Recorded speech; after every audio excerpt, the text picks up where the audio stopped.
বাবা রামবিলাস পাসওয়ান দেশের বড় নেতাদের মধ্যে অন্যতম ছিলেন। ওনার অসাধারণ প্রভাব ছিল। উনি সরকারের মন্ত্রীও ছিলেন এবং গিনেস বুক অফ ওয়ার্ল্ড রেকর্ডসে ওনার নাম সবথেকে বেশি মার্জিনে সবচেয়ে বেশি ভোটে মার্জিনের জেতার মধ্যে। জন্য আছে। এত সবকিছু ঘরেই ছিল। তাও আপনি প্রথম দিকে রাজনীতির ব্যাপারে ইন্টারেস্টেড ছিলেন না কেন? হ্যাঁ, so now I don't know কি যে আমি এটা কিভাবে বলবো? আরে সবে তো শুরু এই চিরাগ বাবু। এই আমাদের মতো নেপোকিডদের অবস্থাটা অনেকটা শাঁখের করাতের মতো। আমি যে জায়গা থেকে এসেছি তাতে বাবার পথ অনুসরণ করলে সেটা ভালো কর্ম বলা হতো। কিন্তু তারপর সেই জায়গায় আমার মনে হয়েছে আমি যদি বাবার পথ অনুসরণ করে চলি তার থেকে বড় পাপ আর হয় না।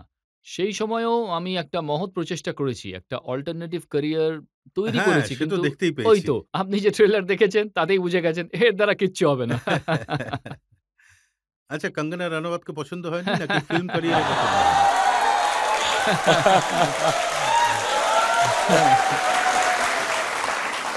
মানুষের আমাদের দুজনকে একসঙ্গে পছন্দ হয়নি। তবে এবার আমরা একসঙ্গে পার্লামেন্টে আসতে চলেছি।